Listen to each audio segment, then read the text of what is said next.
All right. I'm gonna get into some magic territory here, not of the Gathering, but of the of the superhero side of things. I want to shout out Doctor Fate on the DC side. Mhm. I've never collected any stories, but whenever Fate appears in like Superman, Justice League, Young Justice, or like the Black Adam movie, he's always my favorite part. I love his powers over Order and his attempts to defeat Chaos. I love that it's basically the being Nabu basically just possessing a hopefully willing host, and that can create some like scary dynamics with the character. But it's fascinating. Like it does become a little bit of the do the ends justify the means to because like you know that order should rule over chaos, but if you're taking over a human spirit to do that, Mhm. it like most of the time the character is willing, like Kent Nelson, but like you see in Young Justice, Fate just wants to do his role in the universe, so he'll like take over Kid Flash or Aqualad or Zatanna Mhm. and won't want to let go because now they have the power to do what they need. Um, and so it usually takes some convincing or like a deal or a bargain to get Nabu to let go. Is he the I one think with the that's gold interesting. helmet? Yeah. Yes. Yeah, So that you is don't get a lot of interesting. those you don't get a lot of the dynamics of that aspect when it's Kent Nelson as the person underneath because they were essentially the host for Doctor Fate for so many years that they had kind of a bond and a friendship that he could Mhm. take off the helmet with like the knowledge that when something went wrong, he would become Doctor Fate again. Yeah. But once he retires because he's just gotten so old, Fate needs a new host, and he's had a few different hosts over time. But I I can't say much more to that because again, not super familiar with the stories. I just think he's a cool character. Along Mhm. the same magic lines, I think John Constantine is very interesting. Again, I've read very little about him in the comic books, but every time he appears in media, like he's a man who is doomed to hell, haunted by the fact that he couldn't save someone who also got doomed to hell. So he uses his magic of knowledge to fight evil until the day that he's basically forced to meet evil again. Because like he knows at some point he's just going to hell, so he's trying to prevent a bunch of other people from his ultimate fate. Yeah. Boy, I kind of recreated that character in D&D. Uh, uh, so with all that said, Doctor Strange is my second favorite character. Okay. Um, there is something about battling magic that is just magic with magic that is so cool to me in stories. Mhm. Um, Something about taking the unexplainable and making it into something you can mold and wield. One of the ideas behind like the first Doctor Strange movie in the MCU was if you dropped a scientist into Hogwarts, there's a good chance he would figure some of how it works, but he'd never be able to explain it all. Doctor Strange is a character that can easily suffer from poor writing, Oh but yeah. when he's got good writing, he's really good. I've seen him Mhm. go up against Adam Warlock, who was wielding the Infinity Stones at the time, and go blow for blow with him just because he was using artifacts that were crafted by other sorcerers, like the Wand of Watum and the Eye of Mhm. Agamotto, because they have similar abilities to the Infinity Stones. So it was like matching time versus time and space versus space kind of thing. And it's really cool to see a character that powerful. But Mhm. with that, it can lead to some like lazy writing. Yeah. Um, let's see. I've seen him get reduced down to just a veterinarian who didn't want to lose his dog, and the oh. dog passed away because it got too worked up seeing Loki, who later gifted Doctor Strange the spirit of his animal friend, which was really nice. I've seen him do magical surgery on cosmic entities. Ah. I've seen him go into space and interact with techromancers. Um, I always love his interactions with Spider-Man and the Incredible Hulk and things like that. And like one of my favorite stories was it was a few years ago now, but he literally just like has to figure out why there's this hotel from hell, like this casino from hell, in appearing in Las Vegas, and you see characters like Scarlet Spider and Blade and Moon Knight all fighting along his side, and it's just this crazy art style that's very like Ditko-esque, but like Hmm. some of the color is smeared. It's crazy, and like you just see like the cool magic aspect of it all. And I just feel like with how many stories, good and bad, there have been of Doctor Strange, that it's really hard to explain exactly why I like him so much, but I just think he's fascinating. I love Yeah. the like this eye of medical attention, this man of science bringing that aspect to um to sorcery. And he's been the sorcerer supreme at given times, and he's also had that taken away. That when I mentioned that bit about Loki, at that time Loki was the sorcerer supreme. Oh, Um, yeah, and stuff like that is just really interesting. Uh, yeah, huh. cool character. I also really like in Infinity War his battle against Thanos. It's not very long, but it gets that same feel of like when he's like throwing the mirror dimension at Thanos's like Infinity Gauntlet blast. When he's like splitting himself into multiple and using the, I believe it's the bands of the Sidorak to like bind Thanos briefly. It's like it's short, but you could see just how powerful Doctor Strange is to stand up against what Thanos is doing. Yeah. Yeah. It's just really cool, and there's this logic about him too. He has this kind of eye of he's Agamotto. well, yes, but he has this like wisdom to know this could turn out poorly, but the bad result will lead to the good result in the end. Mhm. And I like people kind of use that as a plot hole in Infinity War. It's like it's not though. He sees the way out, and he knows it's going to be okay. Like in this situation, while all these people are technically going to die, the end will justify the means because they're all going to come back. Yeah. Doctor Strange is cool. Yeah. Also, And in the Incredible Hulk cartoon, She-Hulk calls him Doctor Weird and like Mr. Bizarre, and it's a funny joke. yeah, I also in a bunch of games and I think cartoons and stuff, he's played by Liam O'Brien, so that's cool. I didn't is know cool. that. Yeah, he is Liam O'Brien is Doctor Strange in both Marvel Rivals and Marvel vs. Capcom 3 at least. Those are the games I know. Nice.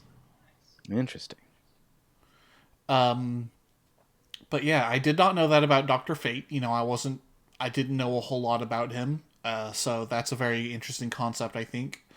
Yeah. And I didn't know a whole lot about Doctor Strange outside of the MCU either. He does sound very cool. My introduction to him was Marvel Ultimate Alliance, and of course, in that game, you can't do a whole lot with any of the characters. But Yeah. he You have seemed like cool. 4 moves. Well, you have like a rotating set of 4 moves you can use at any given time, and like it's mostly just a beat 'em up with like various little tricks you can do. Yeah, Also, in the Amalgam comics, um, Doctor Fate and Doctor Strange fuse with Professor X and create like this ultimate being, and it's really cool. Yeah, they call him Doctor Strange Fate, and like it sounds a little silly, but it also like works.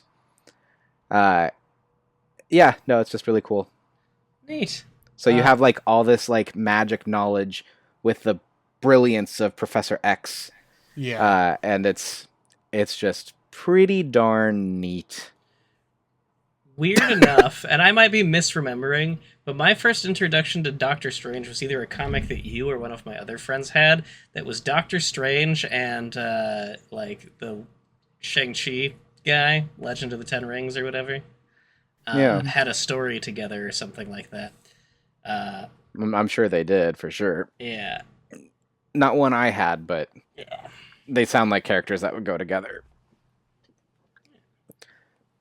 There All was a right. point in comic book history where Doctor Strange like went around with other people and they used like magical swords. Like they went kind of a fantasy route with it. And I'm like, that sounds interesting. Not quite what I want out of it, but like I'm sure some people loved that. I'm very interested to see. I wonder what the reactions will be to my number one. Well, I think I might know based on There we go. what we've been through now. Maybe. But I might not. It's coming from a weird place, let me tell you. Yeah. So like if it's what we discussed the other day, then I know, but I know nothing about any of it. So like I don't know. Then it probably is. Yeah, which I'm very excited to hear about because like we're coming almost entirely from a place of Marvel and DC because that's all I really know. Yeah. So I'm very very interested to see like an outside source. All right. So number one, eh? Yep. Please tell us all about Mr. Change.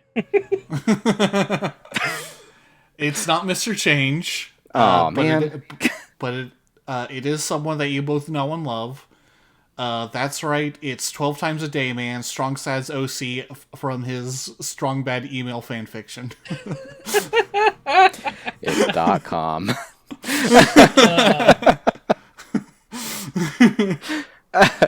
You don't understand, Steven. He can do it. He will do it 12 times.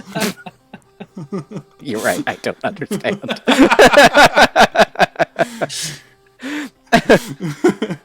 No, it's Superman. Gasp. But like I said, As obvious as my number one is, your number one was obvious too. yeah. Like I said in my Devil May Cry 3 entry on our top 50 games, I love characters who are like godly powerful and what that does to their humanity and what they feel about it and all that.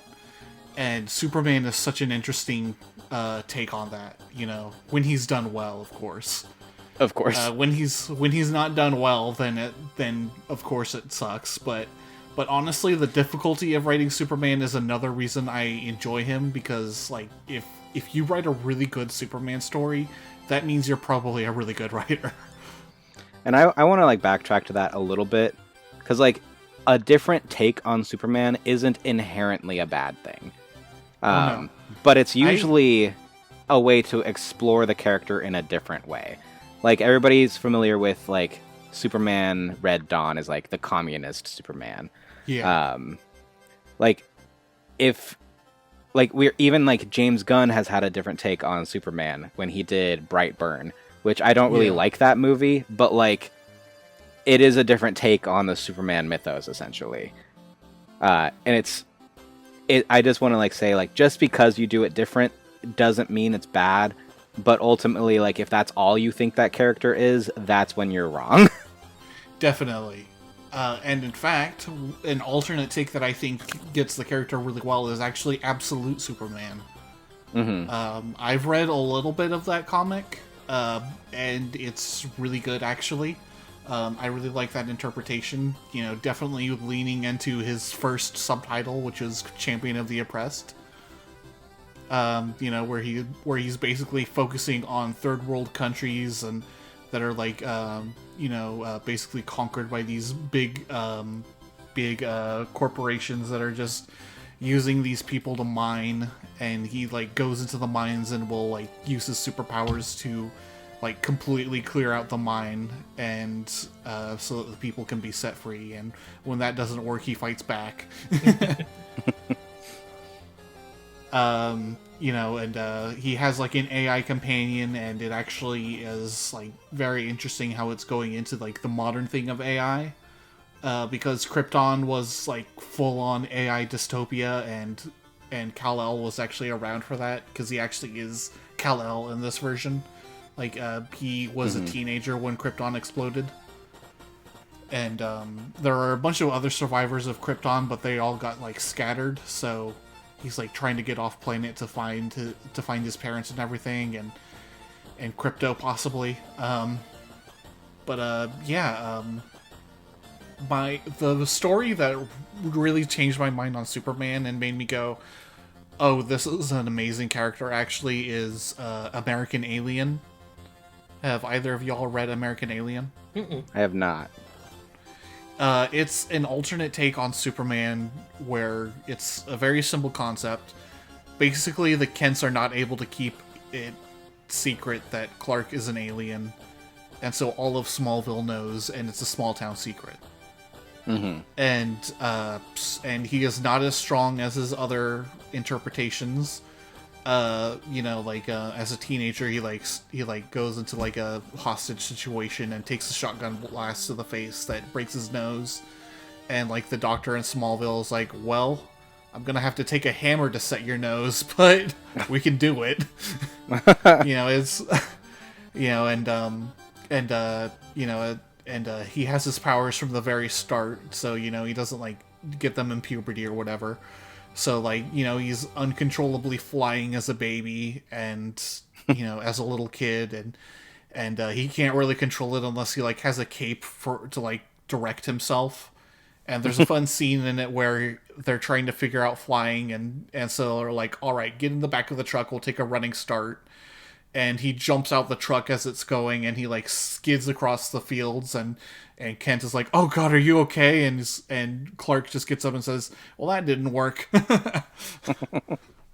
It's a very cute, very fun story, and it's a very strong Superman story that made me absolutely love the character. And of course, I've since then also read All-Star Superman. I've watched all of the Superman cartoon. I have some umbrage with the Superman cartoon as well as his take in Justice League because they go to, oh man, what if Superman took over the world a little too often? Sure. Especially once you hit Justice League. Yeah. I think they really only do it at the end of the Superman cartoon. Yeah. Yeah.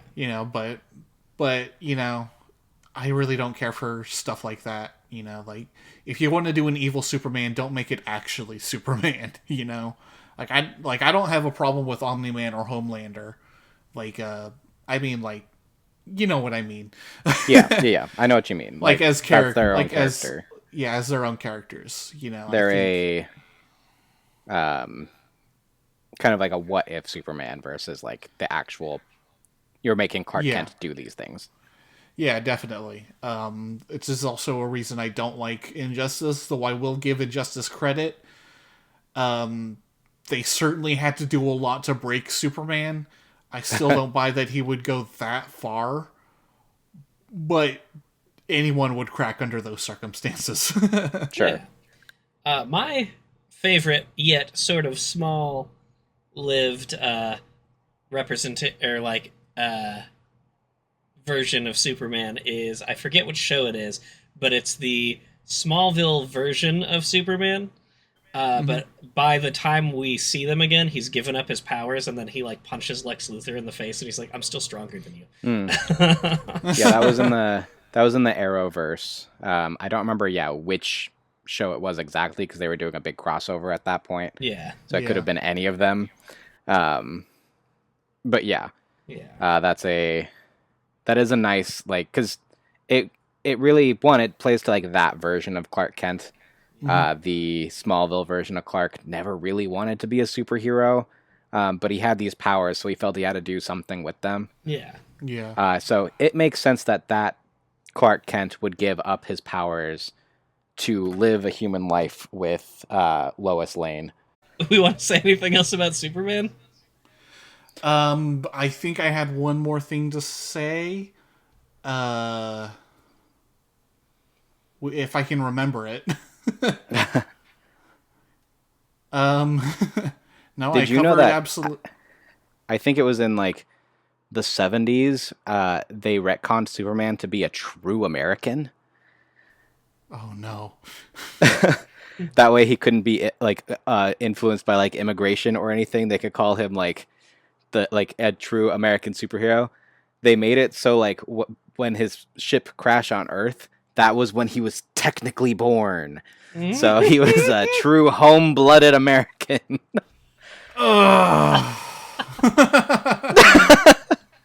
Amazing. That's a real thing. That's what writers decided to do at the time. Instead of being, because like he really had to stand for truth, justice, and the American way. Oh yeah, I remember what I wanted to say. I knew that would get her. Yeah. You know, I also just really like how Superman very much does feel like he has to be the best he can at all times. You know, Superman and Lois goes into that a bit.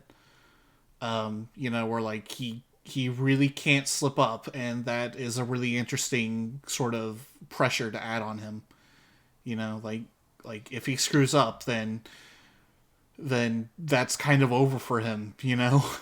And the new Superman movie kind of went into that as well, you know, like the whole social media landscape of today and all that. But I feel like it did it pretty tastefully. Yeah, it's interesting because he has all this power, and he's doing the right thing, but like, whose values is he instilling? Like, Yeah.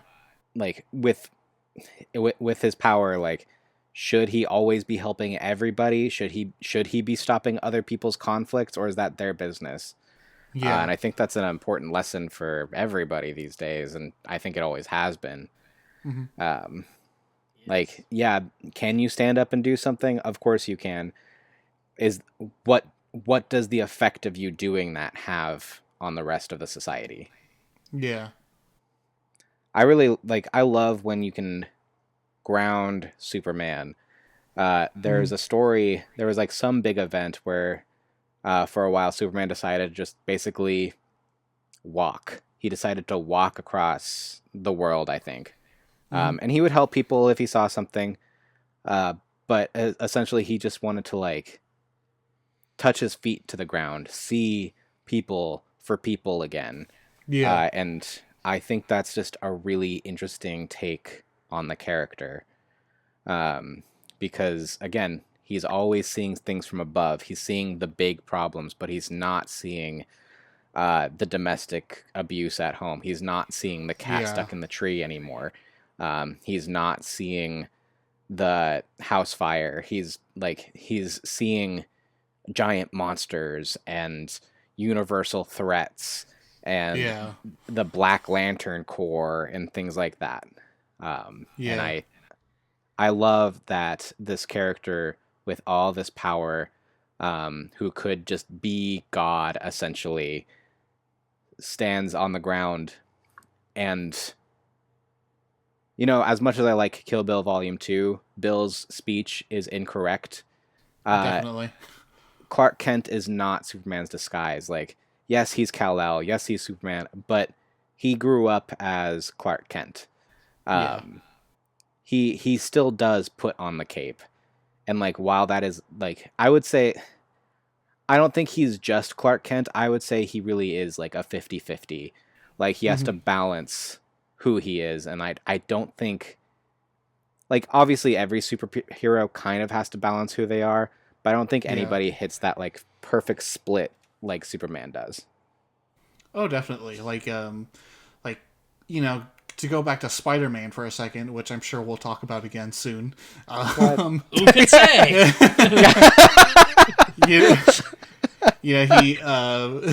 He definitely suffers from having to split his home life and his superhero life, and that's a really interesting thing about that character. So it's cool that Superman is able to handle it a little better, you know, you know, differently, I suppose, but but that was another cool thing about the original Superman versus Spider-Man is, you know, Peter Parker going to Metropolis and saying, "Oh man, people love Superman. This kind of sucks." Yeah. I actually have, like, the giant sized comic book somewhere in here. That's awesome. It's probably down in like a storage spot right now, but yeah, I have a lot of my dad's old comic books like that because I've got a Batman versus Hulk one as well. Oh, that's cool. Yeah. But Yeah. yeah, that's all I have to say about Superman. 20 minutes later. Well, I'm glad we got to talk about it. Yeah. Isaac. I guess. My number one is from an anime. Oh, Yeah, I think that I did talk to Stephen about this one, but A little bit, not much about the character. You told me like very small, like one event, and yeah. I don't think you even told me the character's name. So his name is Mirio Togata, or Lemillion, and he's from My Hero Academia. I like him because the first time that you see him, he's just a big goofball. He takes on all the main characters. Like, the main cast is like they're going to hero school, and he's like in his final year, and they're like first years, and he fights the entire class and just wipes the floor with them with a big ass smile on his face and just having the best time. His ability is permeation. He can phase through stuff, and so he loses his clothes during that fight too. But he's just a funny dude. However, and pretty much every time you see him, he's very funny, and he becomes sort of a mentor to the main character, because he was supposed to... The main character, for a little bit of background, didn't have any powers, got the powers. However, the powers were supposed to go to this guy, Mirio, and he has his own powers anyway, but he's still just a student, and they go up against this guy whose superpower is being able to disassemble and reassemble anything he touches, including people. Alchemist. Including people. That sounds so scary. Yeah, and you find out. So when they first meet him, the villain, he's with this little girl whose power is like the ability to rewind people. So like, it can heal people. It can like do all sorts of stuff. She's very strong, and they can tell that she needs help, but Mirio realizes that he can't really fight that guy right in the open where they're at, and so he lets them go, and it weighs on him the entire like rest of the series up to the point where I'm going to talk about the thing that I vaguely told you about, where the heroes launch like a task force thing against all the villains and stuff, and they end up in this conflict, and Mirio makes it to that guy because he could phase through stuff, so he just skips all the traps and stuff that are laid out he just phases through everything, and he shows up, and he's just...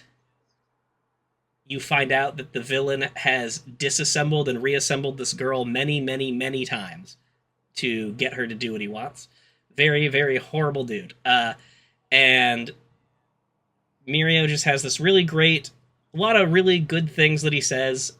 He is probably the best example of just a good hero, even more so than, like, what the show portrays as like the number one best hero ever, which is a character called All Might, because you see throughout the series that All Might is extremely flawed and has a lot of things that make him just as human as everybody else, and Mirio is not exactly like that. Mirio is basically what you would consider the ideal hero. He fights against this guy while protecting this girl, and he's under the effects of somebody's superpower that makes it so that you have the hand-eye coordination of somebody who's like super drunk.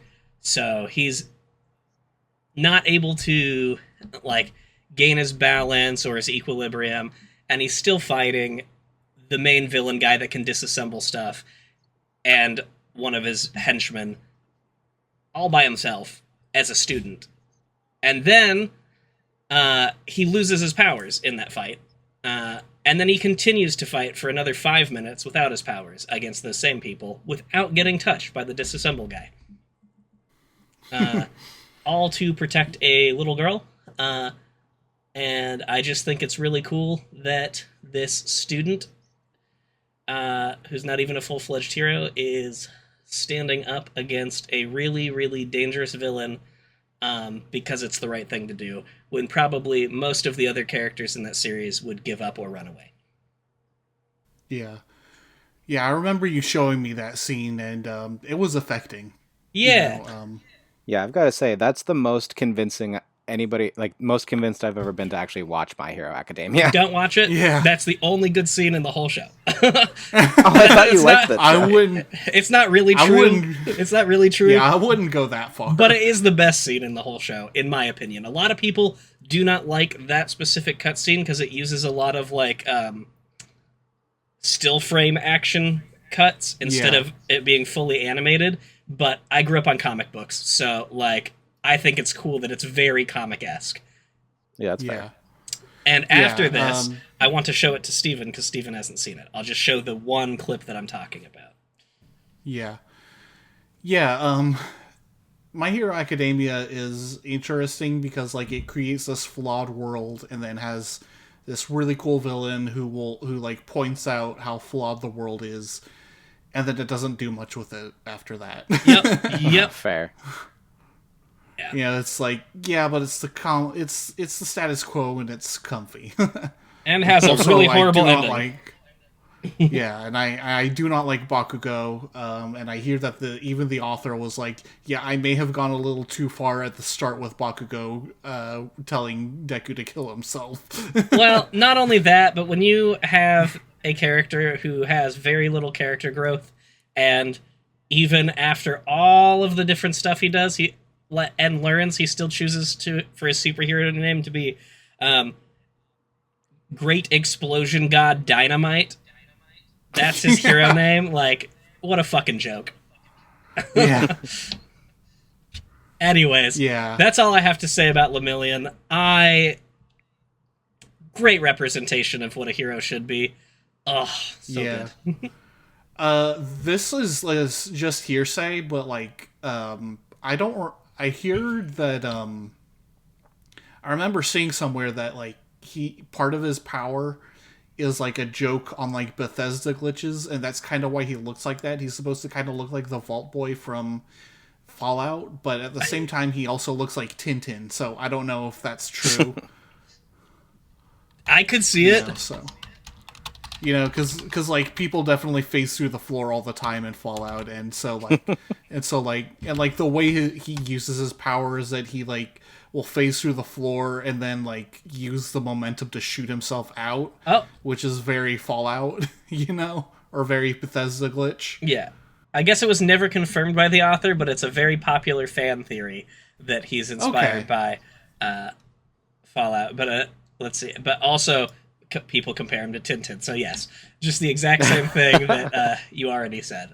It's just all fan theories, nothing confirmed. I doubt we'll ever get it confirmed now that the series is over. But yeah, he plays such a small but important role in the series, and this is an unpopular opinion. I don't really like the main character that much. I would have rather seen a series about that guy.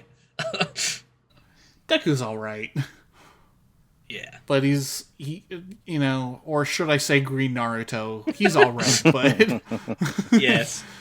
Green Naruto's fine. He has a good moral compass too, but he's kind of whiny. yeah. Is he on his way?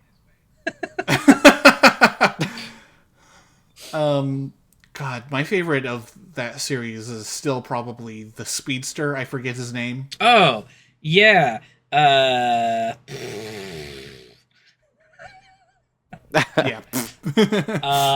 His name is now. Man, he's got glasses and he runs He does fast. have glasses. And he does run fast. Yes, you're right on both accounts. It's like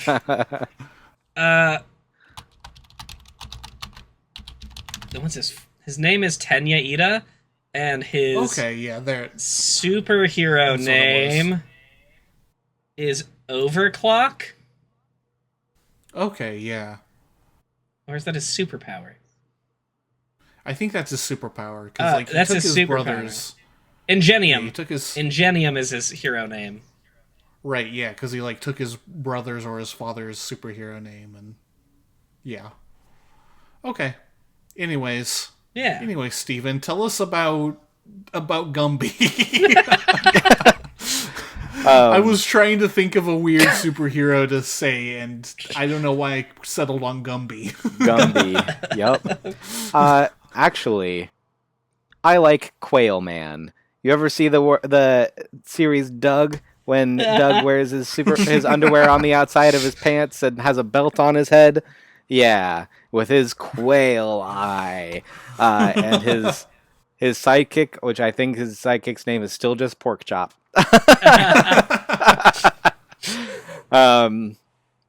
No, but I wanna start this off with a quote that has always just really resonated with me.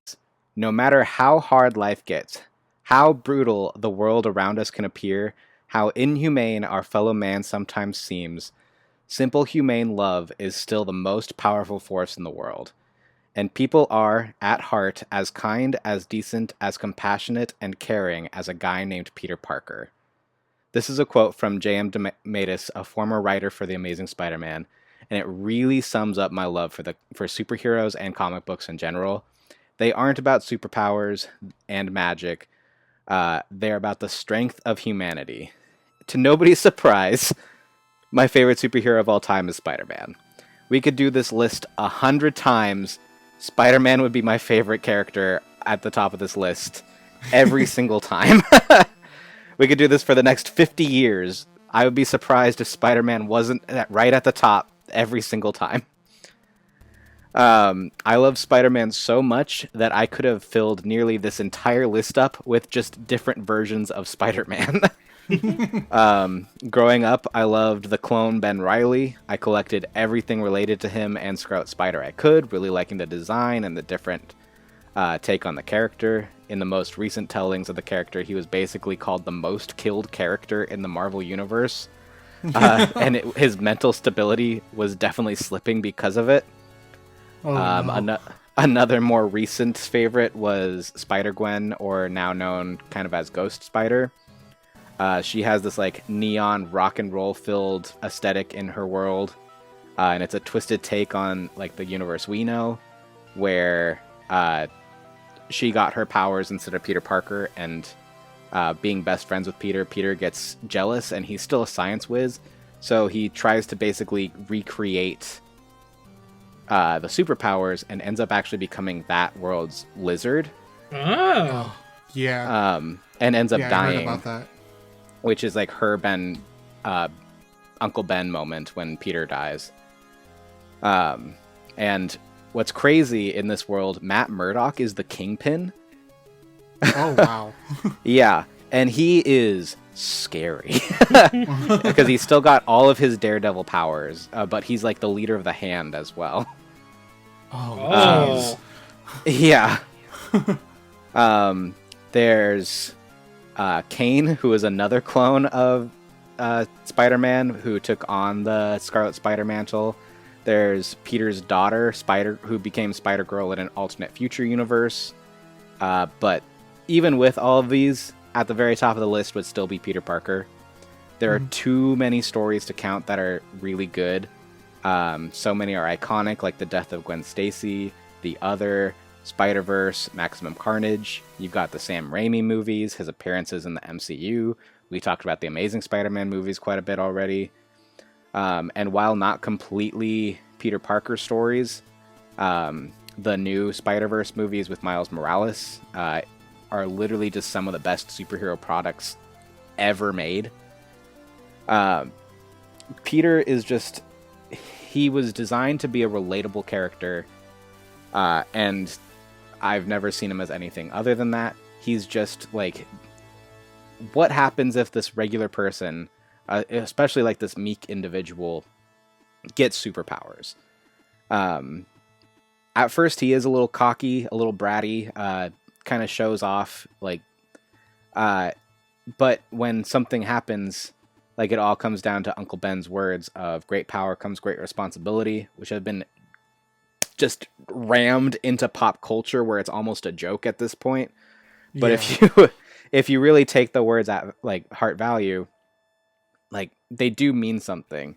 It is basically what Superman comes down to. Um, like, he has all this power. What does he do with it? He helps people. You can see what happens when people get these powers when they're not good people. Like in Superman, you have like General Zod. In Spider-Man, you get characters like Venom and Carnage who have similar powers, but um, they aren't always on the force for good. Venom sometimes is, but he's more of an anti-hero. Then you get Carnage, which is just the absolute essence of evil. One of my favorite stories, though it's a little hit or miss with some fans, is Maximum Carnage. The big miss with it is like it's really long. Yeah. It's like 24 issues or something like that. So which means it probably didn't last 2 years because it's over the span of a ton of like Spider-Man titles. Because I think 4 Spider-Man titles were running separately at that time. Oh my god. But there's a point where Spider-Man basically has to team up with like Venom and Morbius and Black Cat to try and take on Carnage's squad. So he's kind of running with anti-heroes just to basically do the ends justify the means side of things. And he's finding out it's not working. Like fighting violence with more violence is not working for them at all. It's just leading to more chaos. And there's one point where Venom's aura basically is just causing chaos. Or Carnage's aura is just causing chaos in the city. And Spider-Man hits the scene, and suddenly, like, this symbol of hope for them starts to get people snapping out of it. People start to, like, who are, like, breaking windows and stealing TVs, look at Spider-Man, and they suddenly realize, like, this isn't right. Like, we've got to be better.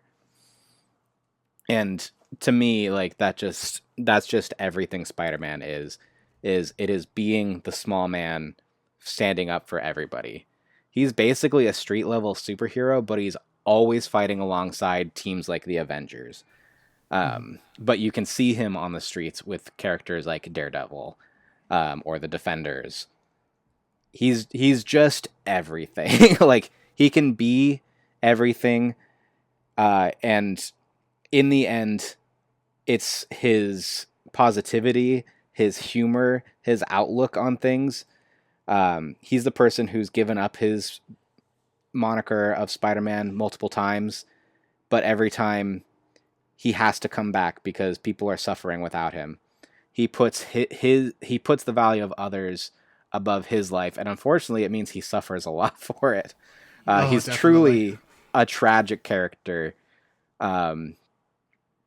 Which it reminds me, sadly, a little bit of like Robin Williams. This comedic, happy face on the outside, but on the inside, he's suffering. Yeah. But he steps out and is this light for others, and I can't really say enough. Like, I literally bought a PS4 just so I could play Spider-Man for for that game, and I 100%ed it because I wanted to be Spider-Man. Yeah. I 100%ed that game in like a week, just because I like finally could like be in his world essentially. It's so good. Yeah. Another thing I really like about the character is that I always get the feeling with like things like Maximum Carnage that like his no kill rule isn't because of something like Superman, where it's like he has a responsibility not to kill because like, you know, what will the public trust do for him? He just couldn't stomach it, you know, No. because he's that good of a person. And that's not to say No. that Superman isn't too, but like you know, he is the same way, but like it just feels more like that for Spider-Man because he's like lower level, if as it were. Yeah, it's a common citation that like Spider-Man is almost always pulling his punches because like he won't deal a fatal blow. Yeah. I'm sure he has killed, but some of the only times I can kind of think of when he does kill is like in the Spider-Verse comics, and it's like these like interdimensional vampire beings who are constantly cloning themselves over and over again, who are essentially hunting down this. I can't remember the exact wording of it, but like there's like this spider idol essentially, and Peter Parker is kind of like the center of it all. Like you get like your Miles Morales and you get your Spider Gwen in there as well, and they all count toward that too. But like they want to eat Spider-Man essentially because of like what he is. Yeah. And I think that's the only time I can think of like him actively killing these people. And I still don't even think he's like trying to kill them. He's just like the only way to stop them is to basically get them out of this world. Yeah. Yeah. It's crazy. Crazy stuff. I wish I could like bring more stories about Spider-Man into like for like example. But like there are so many that it's hard to like pinpoint them all. Yeah. And like you've seen Spider-Man want to kill, but yeah, you're right. Like in the end, he won't. Like he'll have somebody like right on the edge, and he can't. He can't do it. Yeah. I have a side tangent question. I believe, and correct me if I'm wrong, there is a version of Spider-Man where Peter Parker dies and Uncle Ben becomes Spider-Man. Doesn't that happen at one point? That is one of the Spider-Verse alternate worlds for sure. There's a ton of them. Yeah. There's like, and you can see a lot of them in, like there's an Aunt May version of Spider-Man in that, where she's this old lady spinning webs and it's crazy looking. Some of them are really interesting. Some of them are really bizarre. See, the Aunt May version would be interesting to me because then she'd have like a fight with her lover in Dog Onk. There's, yeah, I'm trying to think of some others. My wife's favorite is, there's a character called Sun Spider, and she's only in like one issue of like a side story, but she's one of these alternate universe spider people. And she's actually a character who's in a wheelchair as like the Peter Parker style character. But she uses like walker canes when she's web slinging and like shoots webs from those. And Interesting. Because the character has Ehlers-Danlos syndrome, which my wife can relate to. She's got Ehlers-Danlos as well, which is just like a degenerative nerve disease, where like your connective tissue just kind of breaks down over time. So having a superhero with that is actually really cool. Yeah. And it's a cool design too. You don't see it a lot out there, but it's out there for sure. You get your Spider-Man 2099s out there, which I thought was really cool when I first saw it, but it's very much a product of like the late 90s, which was like a lot of spikes and pouches and gritty atmosphere. It's like, put that away. Yeah. We don't need that anymore. All right. So if that's all you have to say, then let's move on to our number 0. I think I already said mine was Punisher. Number 0, our least favorite heroes? I do want to honorable mention Batman a little bit more, because we didn't actually talk that much about Batman, but No, we didn't. talked some things about this in relation to like Superman or Spider-Man. What I really like about Batman is the reason for his no-kill rule and why he dresses the way he is he never wants another child to feel like he did watching his parents die. That's why he goes out. And I really admire that about the character. Because like some people just like, Batman's cool. He wears black and he punches people in the night. It's like, yeah, of course he does. But like, he's actually like one of the least gritty. Like people call him an anti-hero. He's absolutely not an anti-hero. Yeah. He is very much just a hero. Yeah, I'm really hoping for James Gunn in this new universe to like do a more fun version of Batman, like a more fantastical version. And I think the I reason agree if they also continue with like the Matt Reeves, the Batman. There's room for Oh, both. they are. They are Yeah. doing that. So but yeah, I believe we're getting like a Bat Family movie, huh, Yeah. thankfully. So like Which in a series like that, you kind of have to go more like you don't have to go all the way, but you almost need a more brave and the bold style approach yeah. Yeah, for was it like a Brave? live media, I think. Was it Brave and the Bold where like he was with Blue Beetle and they like traveled back in time to like his first night as Batman? No, that was Justice League Action. Okay, yeah, I've seen that scene and I really like that scene. It is funny. Yeah. Basically, Isaac, if you haven't seen it, he gets out of like Batman like gets out of his car, which is just a regular car. He doesn't have the Batmobile yet, and like a stack of money like falls out, and he just stuffs it back in his car.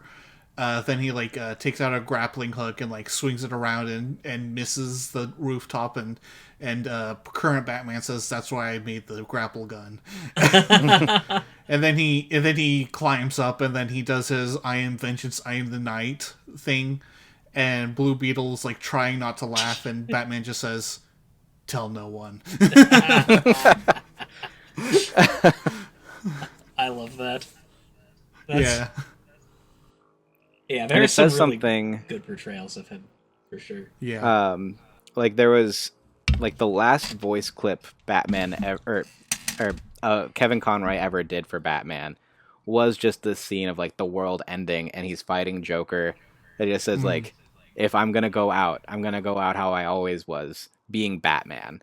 And like, see, that might be the one character in like superhero comics that like I think Bruce Wayne is the mask at that point. Yeah.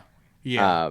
Like Clark Kent isn't the mask for Superman. Bruce Wayne is definitely the mask for Batman. Oh, definitely, yeah. Oh, there he is. There's the Batusi. Isaac just posted in quotes, "He's an anti-hero," and then posted The best Batman. God, Adam West.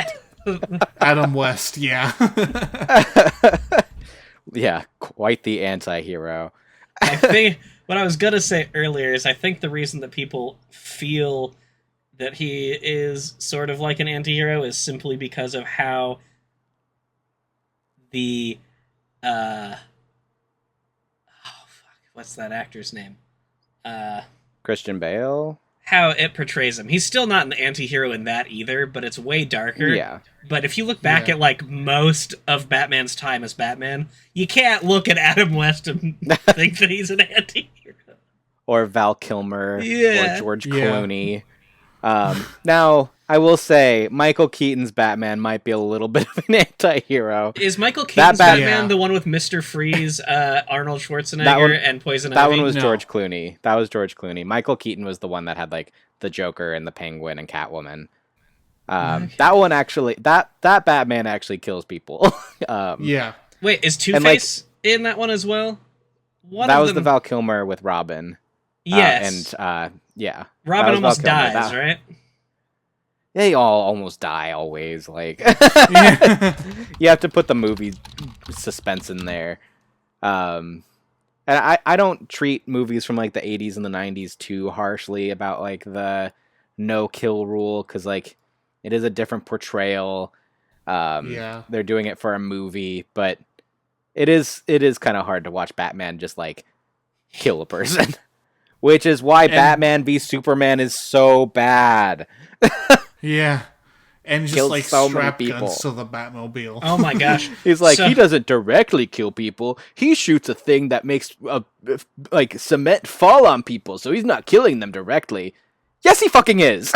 Also, I want to point out when we Yeah, first that's when I saw the first Superman movie with two of my friends, Ben and Nate, who I think you guys have maybe seen once or twice. I know Ben, yeah. I didn't like Superman at the time, and my friend Nate is a big Superman fan. We went to see it, and it's the movie where he fights Zod or whatever. Yeah. And Man of Steel? yeah. And Yeah. so as he is like smashing Zod through buildings that obviously have people in them, my friend Nate just turns to us and does the da da da da da da da. Just a really happy sound as he's just absolutely for sure killing a bunch of pedestrians. Yeah. Ugh. I don't think Man of Steel is that bad of a movie. There's definitely way worse, but it definitely sent things in the wrong direction. Yeah. It's too bad because I like the actor a lot. Oh, definitely, yeah. He was given bad direction and bad scripts. He was given I bad, do yeah. not blame. Yeah, I do not blame. I think it's Henry Cavill Yeah. for how Superman was betrayed. It's just how that world was set up. And like, Yeah. if you watch Man of Steel, you can definitely see elements of like the Superman character in there. He does things that like Christopher Reeve did in like Superman 2. Yeah. Like he takes revenge on like a jerk in a bar kind of thing. So like it like things happen, but yeah, it was just like Superman's not cool. He saves puppies and kisses kittens in a tree. That ain't cool. Make him punch Zod into an IHOP.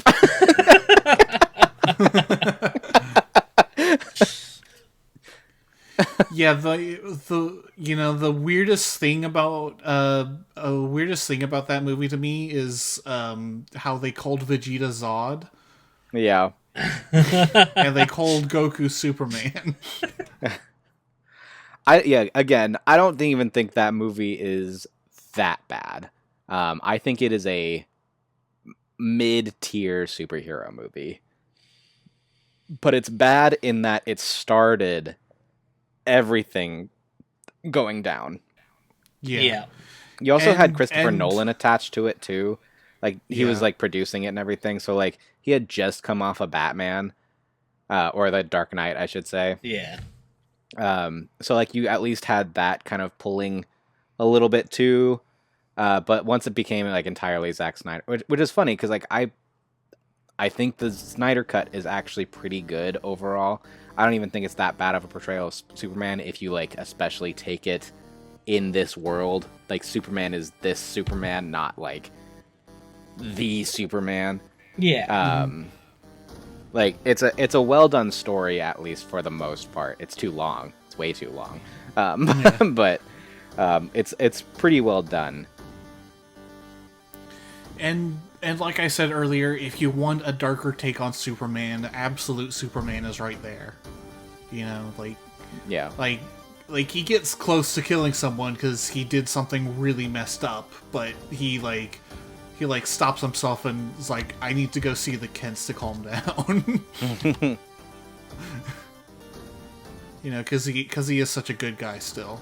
You know, he's fundamentally still a symbol of hope. He's still fundamentally good.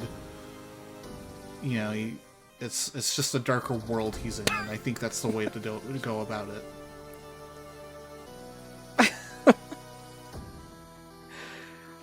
Well, should we wrap this up? Is there any other comments about superheroes we should hit? I think we've that's covered- about it. Yeah. My opinions are right and yours are wrong. Well, shit. No, there are so many superheroes that it's nice to hear some overlap, but it's also nice to hear some like different perspectives too. Yeah. And again, like if I were to write this list again next year, Spider-Man would still be at the top, but the rest of my list might be entirely different. Yeah. Fair enough. All right. Let's do All this. right. Then let's do this again in a few years when I have a common writer on it. All right. All right. Shall we coin an old phrase and say that this is fine? This is indeed fine. This is fine.